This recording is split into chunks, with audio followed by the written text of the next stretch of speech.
Queria agradecer a oportunidade de estar recebendo vocês da UFG. A gente está aqui em Minas Gerais, tem uma longa relação com o pessoal da universidade.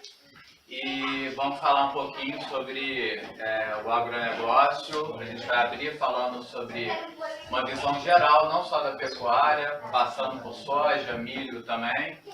E depois a gente foca nas possibilidades de pecuária sustentável, uns 4, 5 estudos de caso. E a gente termina a palestra dando um zoom na fazenda, mostrando o nosso trabalho. Então, vai ser uma abordagem bem holística do Brasil, completa, analisando os prós e os contras, para a gente aprofundar um pouco o debate. O Dia de Campo é em parceria com a Universidade Federal de Viçosa, com a Matsuda e com a Fazenda Triqueda. Tá? Então vamos dar uma olhada no agronegócio brasileiro em números. O que é a pegada ecológica da pecuária? O boi tem tanto impacto assim, igual todo mundo fala? E sim, é verdade. A gente produz muito gás metano na pecuária, principalmente do Brasil, devido à nossa baixa produtividade. A gente tem um consumo de água elevado por quilo de carne, 1 quilo de leite, ou litro de leite. Demanda muitas terras para a monocultura. A monocultura hoje é um sistema que praticamente a gente não vê futuro nele mais, de continuar tendo monocultura. Cada vez mais a gente tem que integrar. E quanto mais monocultura, a gente tem maior perda de biodiversidade e menos serviços ambientais. Então a pecuária, a gente começa assumindo todo o nosso passivo aí produtivo. E isso deu uma sequência de publicações na época de 1990, falando sobre a grande mancha da pecuária nacional. Mas existem duas pecuárias que são feitas no Brasil. Uma é que causa grande degradação. Aqui a gente vê que o Brasil tem 851 milhões de hectares. A gente tem, arredondando os números, 200 milhões de hectares para pastagem e 100 milhões para agricultura. Desses 200 milhões, 75% estão degradados. Tudo que aparece nessa faixa vermelha costeira aqui são terras degradadas. Então, a gente tem entre terra em estado de desertificação, pastagem e desertificação, pastagem com baixa produtividade, 75% de toda a pecuária leiteira e de corte extensiva do país. Isso é o maior impacto que essa pecuária, a maior pegada ecológica que essa pecuária vem deixando para a gente. E a gente começa a usar aqui alguns termos de sistema termodinâmico de energia, que é a entropia e sintropia. Então, Maia estudou essa pecuária e ela perde 0,27 miligramas de carbono por hectare ano. Em vez de a gente estar melhorando o solo, acrescentando carbono, ela está perdendo. E por isso ela é entrópica, tá? Então, esse é o perfil de 75% da nossa pecuária. Terras com invasoras, terras com cupim, com manchas de solo exposto, erosão, gado de baixa qualidade. Né? Isso tudo está aqui na minha bacia hidrográfica, onde eu estou, no nosso entorno de Juiz de Fora, ao entorno de Viçosa. E a maior realidade que a gente vê, 0,7 cabeças por hectare, a taxa de lotação. E essa pecuária que não pode continuar existindo, essa pecuária não tem mais lugar no mercado. A gente tem potencial para fazer uma pecuária a pasto melhor do mundo, a mais sustentável e mais produtiva, mas não é desse jeito. Então, de novo aparece aí, vocês conseguem ver que a área está perdendo a área foliar e com isso ela perde carbono. E o que é entropia? Para a gente dar uma analisada e voltar lá na física, entropia, se a gente voltar para o trem, um motor a fumaça, né? Ele jogava lenha, fazia um vapor, aquele vapor movia o pistão que movia a roda do trem. Aquele vapor era jogado na atmosfera e era perdido, não se fazia mais nada. Então a gente fala que é um sistema aberto de energia. Essa energia não é um sistema fechado, que aquele calor residual é aproveitado em outro processo. Então, a gente tem uma fonte quente, um trabalho útil e uma fonte fria no final do processo que é perdida. todos os sistemas, assim como as máquinas, como a pecuária, como o agronegócio, a agrofloresta, podem ser analisados como a mesma coisa. O sistema se recarrega sozinho, o sistema demanda muita energia, muita insumo externo todo ano. E aí vem o conceito de sintropia, que a gente analisa toda a troca de nutrientes, a sucessão vegetal, e a gente consegue reutilizar e que esse sistema seja recarregado, indo um pouco que o pessoal da permacultura, da agrofloresta faz.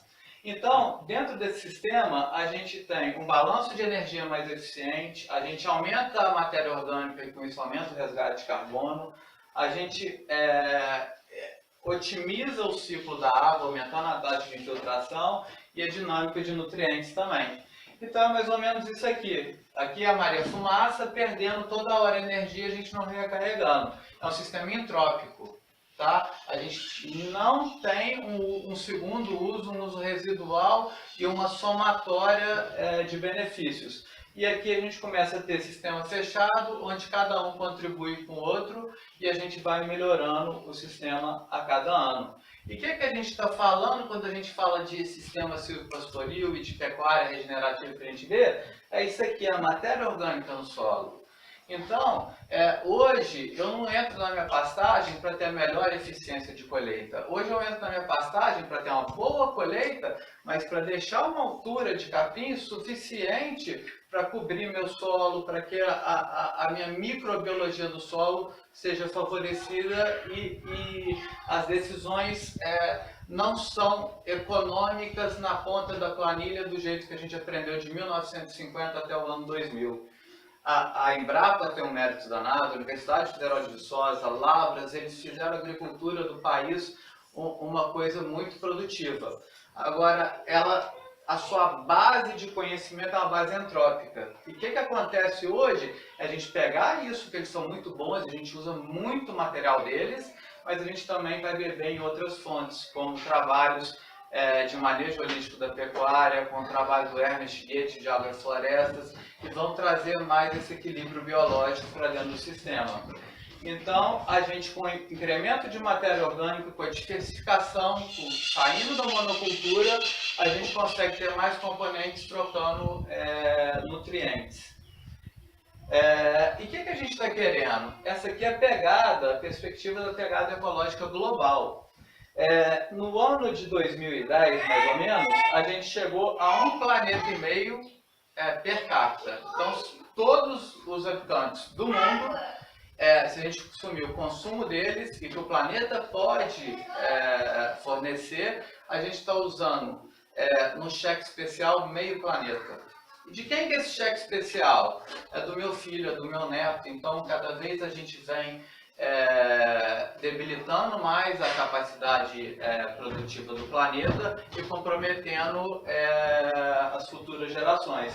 E o que a gente quer, com o que vocês vão ver aqui hoje, que a gente vai tratar, são sistemas mais eficientes para a gente poder abaular essa curva. A gente pode produzir para 7 bilhões, para 8, para 9, só que não no modelo vigente, não no que acontece em 90% do agronegócio brasileiro. E aí, o Centro de Resiliência de Estocolmo, que é uma das referências hoje em fronteiras de sustentabilidade do planeta, ele publicou um paper muito importante, há uns 2 anos atrás, mostrando o que a gente já rompeu a capacidade de resiliência da Terra. A gente passou de um ponto que a gente não sabe mais, se a gente parar de usar CO2 em grande escala como combustível fóssil, a gente vai voltar a ter essa estabilidade. E uma coisa que mexe muito com a gente, produtor rural e do agronegócio, não é a biodiversidade só, é a quantidade de nitrogênio e fósforo que a gente usa no nosso dia a dia.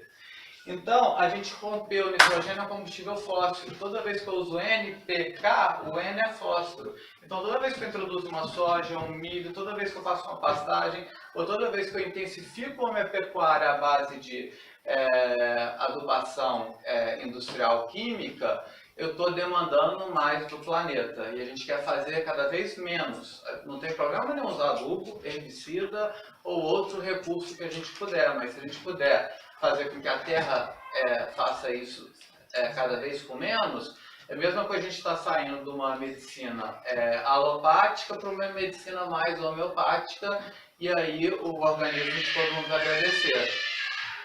E 50% do fósforo utilizado no agronegócio ele lixivia com a chuva. A chuva vem, eu não sabia disso, mas a gente plantou muito eucalipto, plantou muito pasto, isofosfato, e metade do que eu comprei que chegou na fazenda e que foi para o campo, segundo dados do CPEA, eles lixiviaram com a chuva, escorreram, foram para o curso d'água, foram parar no oceano. E essa fronteira aqui é a de acidificação do oceano por excesso de fósforo. E aí a gente começa a ter perda de coral, perda de biodiversidade, de vida. E como é que a gente pode fazer? O que acontece? Aqui era floresta. Qual foi o ciclo de transformação do nosso solo? Então a gente tinha a mata nativa, da mata nativa a gente implementou uma pastagem e a gente foi perdendo área, vegetação na parte superior do solo. Assim como a gente perde vegetação aqui superior, a gente perde também sistema radicular abaixo do solo. Então, se eu corto uma floresta, não é só aquele carbono que estava na madeira que a gente vê na parte aérea da floresta, a gente está perdendo carbono abaixo do solo. Esse esquema, feito pelo Humberto Sorio, ele mostra que a gente vai baixando a altura de copa e a riqueza da nossa vegetação e a gente vai diminuindo na mesma proporção o sistema radicular. Então, estou perdendo carbono acima e abaixo do solo. Quanto menos carbono abaixo do solo, mais estéril é aquele solo, menos vida ele tem. Então, é isso que a gente está mostrando. Aqui é uma pastagem boa, o sistema radicular ia 50 centímetros. Aqui é uma pastagem degradada, o sistema radicular mal chega a 20 centímetros. E fora da profundidade que ajuda ele a puxar água nos tempos de crise hídrica, a gente está perdendo todo esse carbono aqui e está caminhando em alguns cenários para desertificação e uma degradação que não tem mais volta. E qual que é o ciclo histórico que a gente tem que ter uma visão maior dessa parábola toda? O Brasil foi colonizado em 1500 por capitanias hereditárias. A gente não conseguiu aprofundar, interiorizar o país pela dificuldade de logística. Então, a gente ficou nessa parte costeira, no Planalto Atlântico, a área da Mata Atlântica, até 1950 e 60. A gente só interiorizou o país quando a capital saiu do Rio de Janeiro, foi para Brasília, o governo militar abriu muitas estradas e a gente foi conquistar o Cerrado. Né? Agora a gente passa por um outro ciclo de conquistar a área mais ao norte. Então, a gente desmatou 93% da Mata Atlântica, que é a Mata Atlântica original, e aqui o residual de Mata Atlântica que a gente tem. E aonde que estão as terras degradadas do Brasil? Nesse primeiro ciclo, na faixa costeira de Mata Atlântica.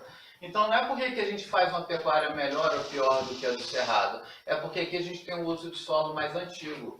Isso que é entropia. A gente tinha aquela área de floresta rica, todo o nosso agronegócio foi cada vez tirando mais recurso do meio ambiente. Tá? E aí a gente separa o Brasil em 3 faixas, o Planalto Atlântico, a Mata Atlântica, o Cerrado e aqui a região ao norte. A gente começa a ver que algumas manchas aparecem no Cerrado e aí a gente vai entender isso nesse mapa do Observatório do Clima. Em amarelo é pecuária, então a gente tem a pecuária concentrada de novo na área do litoral e a pecuária subindo para a Amazônia. Em laranja a gente vê os grãos, milho e soja principalmente, que ocupam as terras hoje mais nobres do Cerrado. O que vale a pena a gente desmistificar aqui é se a pecuária desmata ou não desmata. Isso é uma coisa que não tem fundamento. Eu sou de um grupo que não acredita que a pecuária desmata. Quem desmata é o agronegócio como um todo. Tá? Então a gente desmatou aqui, a gente botou cana-de-açúcar, café, exploramos ouro, botamos a pecuária, acabou o recurso natural, pulamos para cá. E aqui está a nossa condição de área plana para agricultura. E a agricultura está entrando aqui e empurrando o boi para cima. O boi antigamente tinha no Mato Grosso, do Sul e Mato Grosso do Norte. Hoje, praticamente, já em Rondônia, a gente já tem agricultura. Tomou todo o Mato Grosso do Sul e está tomando o sul de Rondônia também. Então, o modelo extrativista, ele é entrópico, ele é residual. Esse modelo não é mais do nosso tempo. Ele está aqui, mas não existe. E o que é que comprova isso que eu estou falando? Como é que você sabe que a pecuária empurrou? Esse é um mapa do Funbil, que ele mostra as áreas de pecuária, maior pressão. Tá? Então, a gente tem aqui em marrom a área que a pecuária está mais concentrada, e aqui em claro, as áreas que a soja está concentrada em milho, os grãos. Então a gente vê que, aqui é o recorte do cerrado, a gente vê que a soja está ocupando a faixa central do cerrado, e a pecuária que ocupava, ela se deslocou mais para essa região. E aqui a gente vê a cana-de-açúcar também. E aqui a gente vê as unidades de conservação. E quando a gente cruza essas 4 informações com preço de terra, que é dessa última tela do cerrado, as terras mais caras, de 6 a 9 mil, elas são essas escuras. E as terras mais baratas são da bordadura. Então isso aqui é um tabuleiro imobiliário igual uma grande capital, onde o mais abastado, a classe AAA, vai ficar hoje no cerrado, na área central dele, mais plana, e que tem melhor logística. Porque para escoar grão, para exportar, a gente precisa ter carreta, precisa de ter trator, precisa de ter silo. A mão de obra que trabalha também tem que ter escola para as crianças. E por isso que a pecuária é que vai para a área mais hostil e a área mais difícil. Porque primeiro tem um ciclo da madeira de valor. Corta a madeira de lei, 70% da madeira da Amazônia é consumida no Sudeste. Então se a gente faz uma casa hoje, compra uma madeira com nota fiscal de origem legal, a gente não tem a segurança, porque o Brasil, essa parte de fiscalização e de manipulação das notas fiscais é uma realidade que todo mundo conhece ela bem. Então, quando você compra um mogno, um cedro, um paricá, você não sabe, mesmo que ele chegue com a sua nota, você não sabe se o seu fornecedor, a não ser que ele tenha uma certificação internacional ou que você for na floresta. Então, o primeiro ciclo é da madeira. O que é mais fácil depois que derrubou a mata? É passar um fogo e jogar semente. E quem está disposto a ir a ser o primeiro grileiro da terra, quem está disposto a morar numa casa pior, a ter acesso àquela área, às vezes com 2 dias de viagem, que não tem escola para as crianças, que é uma condição precária de informalidade, é o boiadeiro, porque é o que tem menos lucro por hectare por ano. Então, quem ganha mais dinheiro manda, entendeu? E aí a gente vai tendo como se fosse subúrbios da metrópole, e daqui a pouco a área que era mais periférica, suburbana, ela já vira uma área da classe B+. Então a gente começa a ter milho, começa a ter trigo, e a pecuária sobe mais ainda. Então, esse é o nosso ciclo. E uma outra coisa que eu vou desmistificar, para fechar essa parte de introdução, é que o Brasil é um celeiro do mundo. E que a gente precisa aumentar a produção de alimentos para conseguir alimentar 7 bilhões e 9 bilhões que a gente vai ter até 2050. A gente não precisa disso, gente. Vocês estão saindo da faculdade, vocês têm que ter uma visão crítica.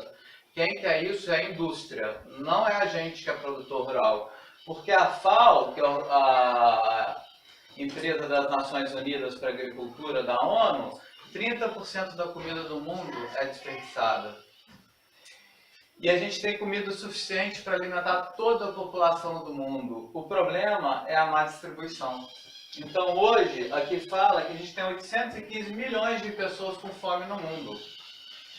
E que esses 30% daria para alimentar. E qual que é a outra prova disso? Recorrendo à ONU de novo, aqui em verde e escuro estão os países com maior fome no mundo. Tá? Então a gente vê que América do Norte, Europa e boa parte da Ásia, Austrália, Norte da África e boa parte da América do Sul, a gente não tem problema de restrição de consumo de alimentos. Aqui é o mapa de quantas calorias per capita são consumidas. Então o que está acontecendo? Essa galera aqui de cima está engordando. Eles não estão com problema de comida. E essa galera aqui de baixo está faltando comida, alguns com restrição de caloria, perdendo peso e emagrecendo, e alguns com deficiência séria, afetando saúde e risco de vida, igual a gente vê Etiópia, Zimbábue e outros países da África. E aqui a gente cruza o outro mapa da ONU, os países mais ricos do mundo em verde claro. Então, óbvio, né? Soma 2 mais 2 dá 4. O país rico está em cima, comeu mais caloria e, de novo, a gente cruza com o país com maior poder econômico. E aí a gente pega o mapa da fome da ONU e lista os 30 países que têm mais fome no mundo. Congo, Etiópia, Serra Leoa e vários outros países. E aqui em cima são os 15 países que a gente mais exporta nosso agro. A gente exporta para China, Alemanha, Rússia, Itália, França, Espanha, Holanda, Eslovênia, Japão, Hong Kong. Não tem fome lá? Então o que a gente está fazendo? A gente está fazendo carne legal para o rico comer e engordar. E a nossa carne, ou a nossa soja de milho, não está ajudando a matar a fome desse pessoal. Então, a gente está numa grande indústria que quer fazer do nosso agronegócio um produto legal e exportar para os países ricos. E a gente nunca vai acabar com a fome produzindo o dobro no Brasil, porque a gente vai produzir sempre para rico e a nossa logística não vai chegar na África, se a gente não mudar. Então, aqui de novo, o Brasil tem 850 milhões de hectares, 173 de pastagem, 71 de agricultura, tá? A gente está falando de converter proteína vegetal em proteína animal. Como é que a gente pode alimentar? A base de proteína e carboidrato. Então, se a gente pega uma planta, ela tem mais carboidrato. Se a gente pega uma carne de peixe, frango, boi, é proteína. Então, a gente faz o pasto crescer. O Brasil é fera em produzir biomassa. É o melhor país do mundo para produzir qualquer coisa que colocou na terra, precisa de condição tropical, a gente faz. Então, a gente pega essa biomassa e converte em carne. Tá? 88% de todo o nosso, de toda a nossa área de agricultura, então a gente está falando 71 milhões de hectares faz agricultura. Soja, milho. E aí a gente está falando de cana, a gente está falando de café, a gente está falando de arroz, de trigo, de frutas, de hortifruti, está tudo nesses 71 milhões. 41 milhões são para soja e milho para fazer proteína animal. Então, se a gente somar todo esse com mais esse, a gente chega que 88% do nosso agronegócio ele converte proteína vegetal em proteína animal. E aí, o que está em discussão aqui? Aqui está em discussão a eficiência energética de cada sistema produtivo. Olha, eu adoro churrasco, eu como carne, mas eu tenho que saber o que está acontecendo, o que eu estou comendo. Se eu como carne, eu demando uma maior área para mim conseguir sobreviver alimentando carne. Se eu como cereais, hortifrutis e fruta, eu demando uma área menor. Por quê? A gente vai na pirâmide de energia. A gente tem aqui os produtores, os consumidores primários e os consumidores secundários. Tá? E o que acontece? Eu tenho uma área com 10.000 quilocalorias de vegetação. Aí o herbívoro que sempre existiu, né, o boi, vai lá e come esse capim. Ele disponibiliza só 1.000 quilocalorias desse sistema. Então a eficiência dele energética é 10%.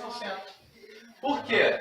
Porque a planta gastou energia para crescer, porque o boi gastou energia para viver no metabolismo dele, e quando o boi é abatido e eu como aquela carne, é só 10% daquela energia aproveitada. Só que eu não estou comendo capim, eu estou comendo o animal, ou bebendo leite. Então, isso chega a 10% de eficiência energética.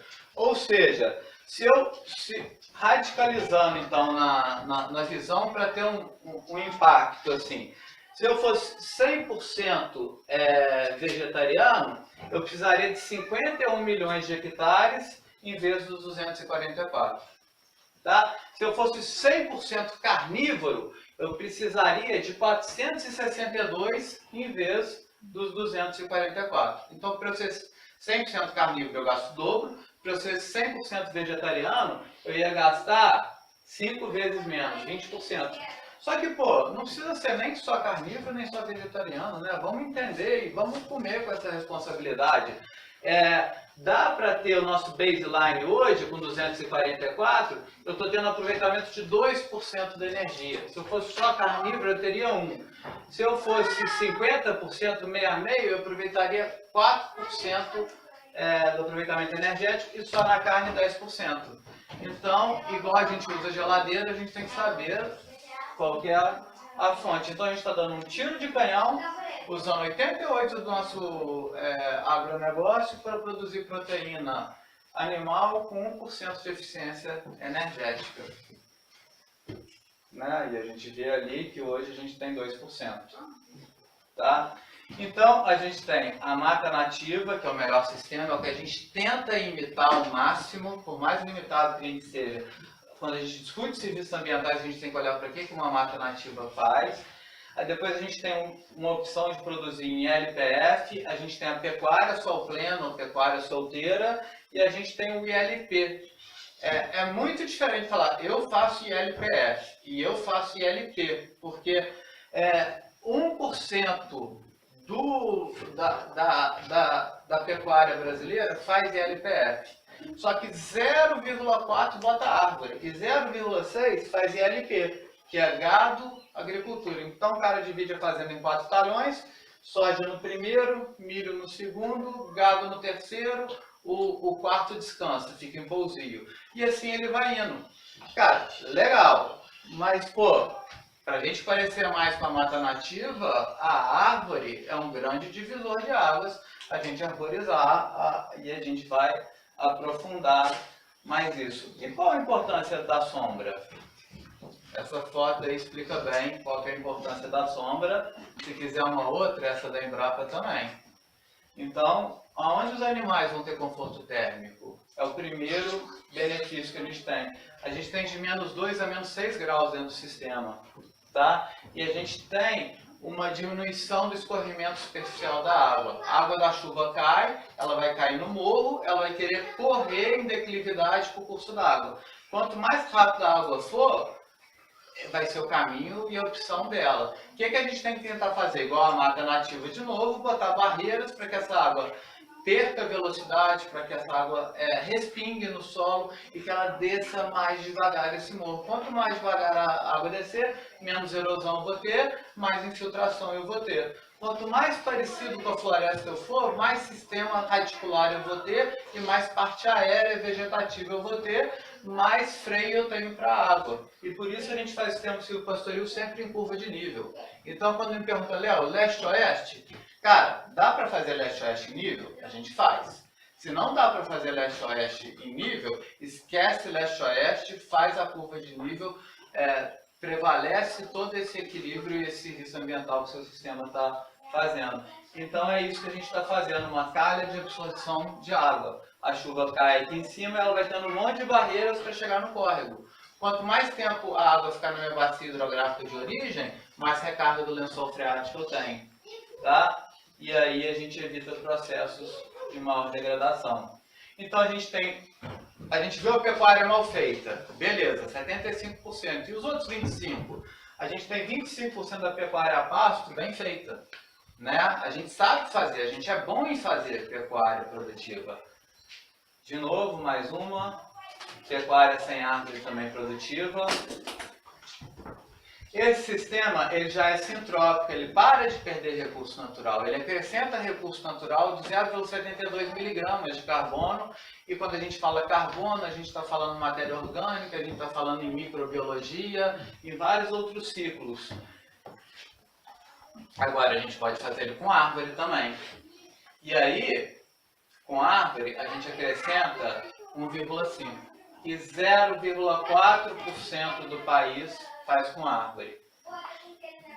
0,6 vai fazer sem árvore, que é o ILP. Então aí a gente tem a pecuária na agrofloresta. E de novo, essa foto vai aparecer várias vezes, porque é importante você pegar a serrapilheira do teu pasto. O que teu pasto está deixando?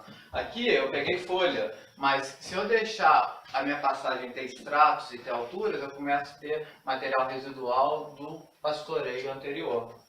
Tá? Então a gente tem a pecuária entrópica, 75%, essa aqui já é sintrópica, 26,6% e só 0,4%. Cara, quando eu vejo esses números são oficiais da Embrapa, vocês vão ter todos os links, tá? Eu vou disponibilizar, já tem uma disponibilizada no Facebook do projeto, eu vou deixar outra. A gente começa a perguntar, pô, por que só 0,4%? Né? Por que 25%? Olha só isso. Onde é melhor produzir pecuária? Aqui é uma área mais diversa, sem tantos fins comerciais, mas que é mais rica e mais interessante do ponto de vista da sustentabilidade. E aqui são áreas, então vamos lá, imitando floresta. Olha como é que a gente consegue se aproximar mais de imitar floresta. E aqui já é uma área com intuito comercial, já é tudo padrãozinho, é layout de linha de montagem. Ah lá, olha a paisagem, como é que fica mais rica. Olha como eu facilito aqui é a mata silvopastoril, aqui é a mata nativa nessa copa. Olha como é que, para minha fauna, atravessar a área de pastagem a sol pleno ou no silvopastoril. Onde meu passarinho vai querer ir? Onde meu pequeno roedor vai ter mais facilidade de se locar? Onde ele vai estar mais protegido do calor, do predador, da chuva? E a gente começa a pensar onde vai absorver mais água? Qual o sistema que vai ter uma melhor talha? Né? E aqui de novo, mata nativa, silvopastoril, e a gente começa a falar em mata ciliar, em fluxo gênico, corredores de contato de fluxo gênico. Então a gente favorece que os animais silvestres se procriem, protege a mata ciliar. E agora falando de dinheiro, né, para fechar a parte da sustentabilidade com a parte da lucratividade. Média CPEA da pecuária nacional, R$ 280 leite, 230 carne, Brasil. Tá? Então, a pessoa, em média no Brasil, levando em conta aqueles 75% mais o pessoal que faz bem, está receitando R$ 300 por hectare ano. O milho, 950. A soja, 1.100. Opa, agora eu entendi por que o boi que vai lá para a Amazônia, para a área ruim. Não fecha? Quem que vai morar na periferia? O mais pobre, que é o primo pobre. O boi é o primo pobre do agronegócio. Então, essa galera está tendo taxa de retorno compatível com o mercado capitalista, com o que as multinacionais exigem. Agora, esse aqui não. Esse aqui está empobrecendo todo ano, porque ele não está conseguindo dar manutenção na sua casa, no seu curral, na sua estrada, na sua pastagem. Então, bom, eu sou produtor rural. Eu tenho que olhar como eu vou fazer para chegar mais perto desse pessoal. Tem dois caminhos, gente. A pecuária regenerativa, que já dobra a receita, a gente dobra a taxa de lotação, otimiza os custos e ela está receitando R$ 700. E a pecuária regenerativa mais agroflorestas, que é o que a gente faz aqui na Fazenda Triqueda, no projeto Pecuária Neutra, está receitando 1.100. Então eu, no meio dessas montanhas todas, que não são mecanizáveis, consigo a mesma lucratividade que a soja consegue. E consigo prestar um monte de serviço ambiental. Então, dá para entender por que esse cara vai para a Amazônia. Agora, não dá para entender, e uma coisa que eu vou perguntar para vocês, por que só 0,4? Ou o que eu estou falando não procede, ou as pessoas... Eu não tenho um problema do sistema produtivo, não é a técnica que me limita, entendeu? É um problema mais social do que um problema econômico ou um problema da gente saber fazer carne e leite com sustentabilidade. Problema cultural. Né? É um problema cultural. Então, a gente, com isso, a gente equaliza o meio ambiente, a gente equaliza a receita por hectare e a gente equaliza a parte social. Eu tenho melhores funcionários, eu consigo pagar mais, eu consigo formalizar meu trabalho, ter mais EPI e ter condição melhor para a família dessa pessoa. Então, recorrendo aqui a uma frase do Gandhi, a terra providencia o suficiente para satisfazer a necessidade de todos os homens. mas não para a ganância dos homens. Então, a gente nunca vai conseguir produzir e a gente tem que saber mais distribuir conhecimento e distribuir o alimento e desperdiçar menos do que a questão da produtividade. Por que então? Agora eu vou começar a responder a pergunta. Por que que a gente não consegue? 70% degrada, 20% mantém, 10% melhoram, arredondando. Quanto mais simples o sistema, mais manipulável, gente. É isso que a gente está lendo.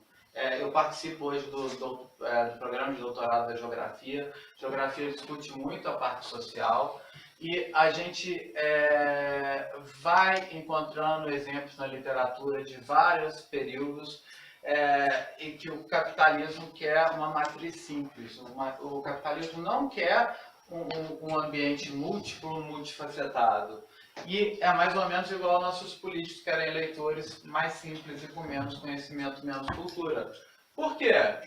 Lá é monocultura, lá é monopólio, lá é extrativismo e lá é entrópico. E lá, meu produtor rural não sabe fazer outra coisa, ele está refém do sistema. Estou cansado de ver meus vizinhos falando, não, eu sou refém do sistema, o leite subiu, o leite desceu. Ele tentou encurtar algum elo da cadeia, ele pulou. Então, quanto mais diversa a produção, mais nicho de mercado a gente tem. Bom, eu estou no Sudeste. 70% da população do Brasil está aqui. Eu tenho uma cidade de 500 mil aqui do meu lado. Gente querendo consumir produtos sustentáveis, gente querendo te visitar, saber o que você produz e como você produz, não falta.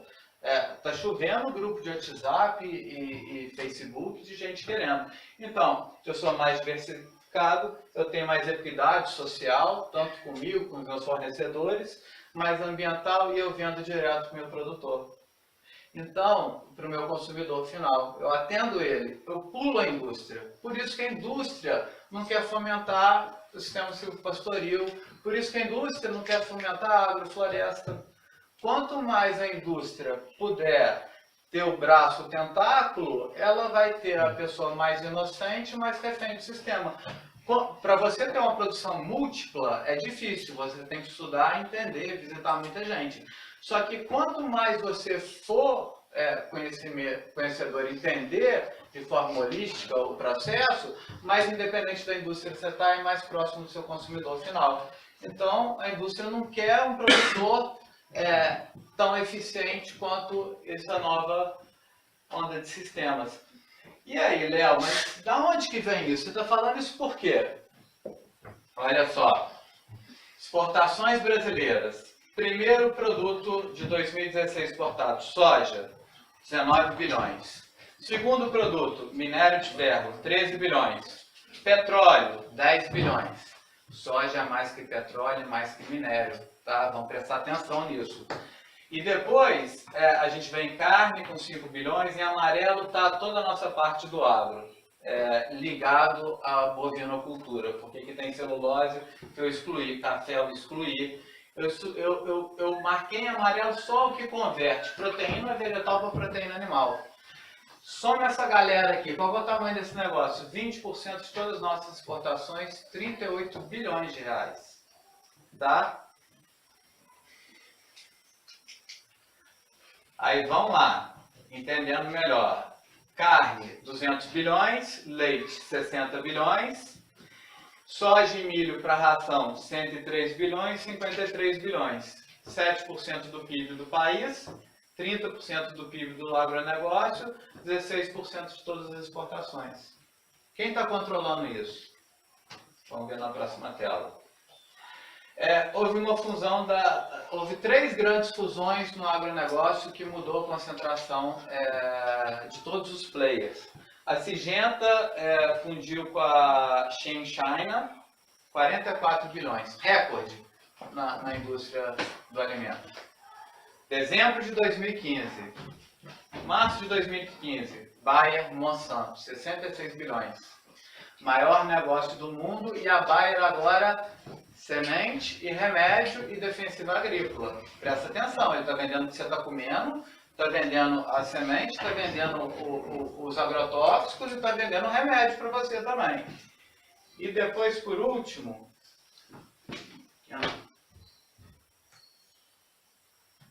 E depois, por último, e a maior de todas, é aí com grande superioridade, 130 bilhões. Dupont e Dow. Então, ó, essa galera está controlando o mercado, assim como a JBS estava controlando o nosso mercado de pecuária e agora o mercado está mais pulverizado, assim como os laticínios controlam. Então, essa galera não está nem aí para natureza, falando de uma forma bem grosseira. Essa galera está querendo ver quanto que a ação dele está valendo na Bolsa de Valores.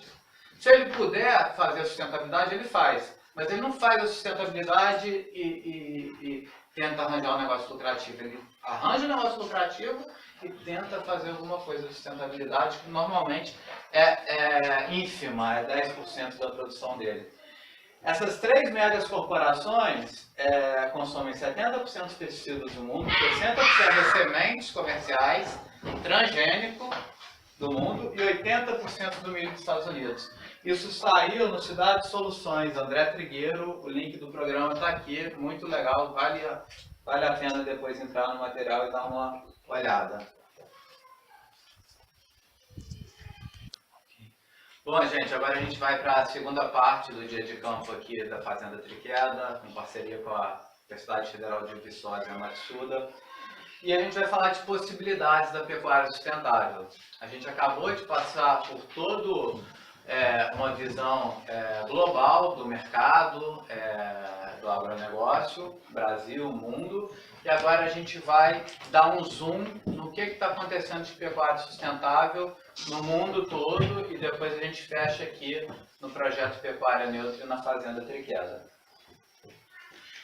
Existe um conceito hoje chamado pecuária regenerativa, é a pecuária que melhora o ecossistema a cada ano. Então, cada vez que você passa um período e você vai analisar seus indicadores de serviços ambientais, aquela área está melhorando. Então, a gente está praticando sintropia nesses ambientes. E qual que é o princípio básico da pecuária regenerativa? O herbívoro sempre existiu. O problema não é do boi, o problema não é da cabra. O herbívoro sempre foi o grande pastoreador dos campos nativos e ele foi caça. Então, quando a gente estuda o mundo num tempo longo, a gente sabe que a importância dos herbívoros e que o planeta viveu equilibrado com eles. Quem desequilibrou foi o homem, juntando eles em uma monocultura, produzindo de forma equivocada e degradando o sistema.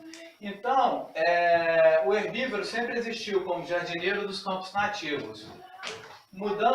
A mudança da relação do homem com a terra e o sistema produtivo pode inserir ambos, o homem e o gado, como elemento de revitalização ambiental. Então, cabe a gente saber como que o homem e o gado vão estar atuando de forma revitalização ou de forma degradante. E como fazer?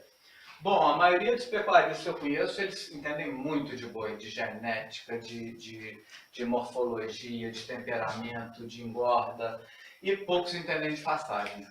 A maioria está olhando o boi e está olhando um pouco a passagem. Menos ainda, pode cair no 10%. Então, se 100% entende de boi, 10% entende de passagem, 1% entende de solo. E aí, ninguém entende o ciclo do carbono. E pouca gente quer falar com você sobre macrobiologia e microbiologia. A gente tem o dobro de vida abaixo do solo do que a vida acima do solo. E dinâmica de nutrientes e serviço ambiental. Então, esse aqui é o caminho que a gente tem que trilhar. É tirar o olho do boi, em vez de ter 90%, 95% de olho no animal, a gente ter 5% no animal e ter 95% de olho nas outras atividades. Esse é o desafio, é isso que a gente tem que desbravar, esse caminho. E a gente começa a discutir ciclo da água, a gente já passou por um pouco, quanto maior a nossa massa de vegetação aérea, mais eficiente vai ser o nosso ciclo, maior taxa de infiltração e menor temperatura no solo. Se eu tenho menor temperatura, eu tenho menos evaporação de água, eu tenho menos evapotranspiração de água do solo, então eu tenho mais quantidade de água para aquela planta, ela vai produzir mais. Eu tenho um balanço de energia mais eficiente, porque o que a gente está falando é um sistema energético que converte luz solar ou carboidrato, que é o pasto, ou em proteína animal, que é a carne ou o leite. Então, o meu sistema ele é solar, né? O carro, o sistema dele é combustível fóssil. E o meu sistema produtivo é um sistema solar. Então, como eu vou aproveitar melhor esse recurso, que é a luz do sol, que é a água? E aí, como eu vou ter um melhor ciclo de nutrientes? Olha a quantidade de raiz que eu tenho no ambiente diverso, essas raízes estão todas se comunicando e trocando simbiose ali umas com as outras. Quanto mais raiz eu tenho, menos compacto meu solo é, mais a água infiltra. E aí, a gente vai caminhando para tudo e a gente melhora a dinâmica dos nutrientes. Tem o dobro de vida microbiológica abaixo do solo. São 100 milhões de indivíduos por grama de solo. É uma infinidade, é um mundo isso. E essas primeiras bactérias, que são os decompositores, fixadores de nitrogênios, eles são a base de toda a nossa cadeia trófica que vai chegar até no predador superior. Então, quanto mais essa galerinha estiver trabalhando, menos eu vou depender de input externo da indústria de combustível fóssil para minha pastagem. E eu vou ensinar a minha terra e vou dar condição para ela estar melhor a cada ano, sem eu estar colocando adubo, sem eu estar descompactando o solo, eu vou estar produzindo solo. Então a gente se inspira demais nesse cara, ele é um mito, o Ernest Goethe. Tem esse vídeo que eu estou deixando para vocês da vida em sintropia. Quem não viu, é uma mudança de paradigma, só que ele não tem animal. O trabalho dele é fantástico, mas ele usa planta. Ele não tem um componente animal que complexifica demais a nossa gestão. Então a gente quer fazer o que o Ernest faz, mas dentro da pecuária. E aí a gente começa a passar por alguns exemplos. A gente passou do Ernest no Brasil, a gente vai no Zimbábue visitar o Savory Institute, e todo mundo fala em bioativar o solo. A palavra é essa, como eu vou bioativar meu solo, fazer com que meu solo enriqueça a cada ano.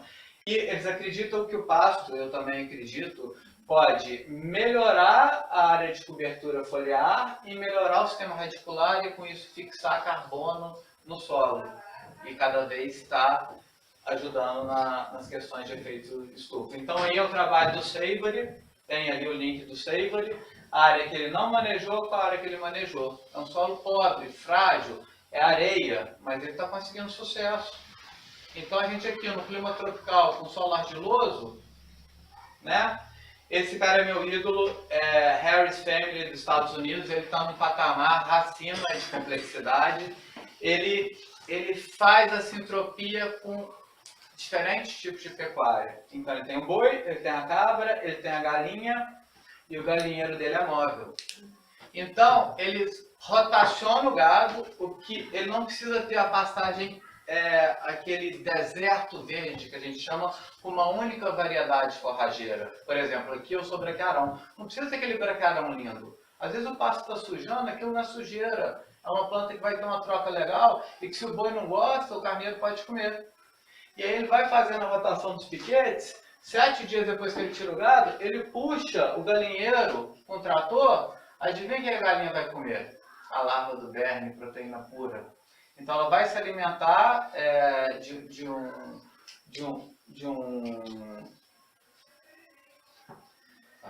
um parasita, entendeu? Que seria um problema sanitário para o gado e com a melhor fonte de nutrição disponível. E cada um vai mexer com a terra diferente, cada um vai ter um excremento diferente, então ele consegue estar muito mais diverso e muito mais eficiente.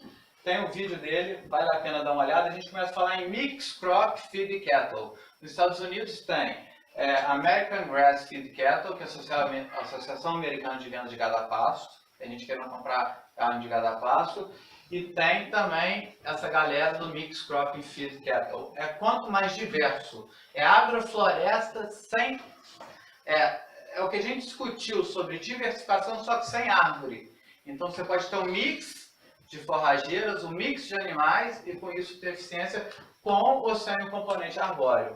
Tá? A gente tem uma galera do Canadá, essa aqui é a Universidade de Arizona. Eles estão pesquisando 4 fazendas, 3 no Canadá, 1 nos Estados Unidos, E a diversidade deles? Ele tem o pasto, ele tem a flor, ele tem a abelha, ele tem maior microbiologia e ele tem maior demanda e entrega de nutrientes. O carbono está aumentando 2 vezes mais que o vizinho, o componente solo orgânico, a água está infiltrando 3,5 vezes a mais, e eles conseguem fazer pulsos de carbono para entender como a pastagem vai flutuar no ambiente a mais, com mais CO2 ou menos CO2 na atmosfera. Ele veda hermeticamente e consegue fazer os pulsos de carbono. Esse cara é um outro muito legal do Rio, o Filipe. Ele está fazendo cabra com coqueiro e vaca de leite com coqueiro. Ele está começando a fazer o galinheiro agora e entrando com essa parte das galinhas. E ele tem uma coisa, que ele botou o porco depois. O porco vai dar uma focinhada num piquete ou outro, e ele revolve aquela terra, descompacta ela também. E a gente volta um ambiente mais diverso. Esse ambiente mais diverso é um pouco mais parecido do que foi a fazenda do meu avô, do meu bisavô. E menos parecido com a fazenda atual dos meus vizinhos. Tá? E a pastagem deles é assim. E a gente começa a falar agora em estratos de pastagem, estratos de mata nativa. O que é? Eu tenho a copa dominante, eu tenho a copa dominada, que é mais baixa, eu tenho a capoeira e tenho a vegetação rasteira. Isso é uma floresta madura eficiente. Então, quando eu vejo na pecuária e vejo mix de produção, eu também tenho que olhar isso ou só para minha pastagem, como eu vou ter estratos de plantas diferentes, variações de plantas diferentes que vão ter demandas e troca de nutrientes também diversos, e que eu vou ter mais biodiversidade. Menos complexo. Essa é a nossa resposta para a região, essa é a nossa resposta para a pecuária. Então, alinhamento em nível, eucalipto e braquiarão, eles se dão bem em qualquer lugar, eu comparo eles ao Banelore. A gente tem de madeira nobre, mas vai ter questões de especificidade de solo, regime pluviométrico, altitude e outras coisas, são fotos da fazenda Triqueda, tá? E aí a gente bioativa o solo.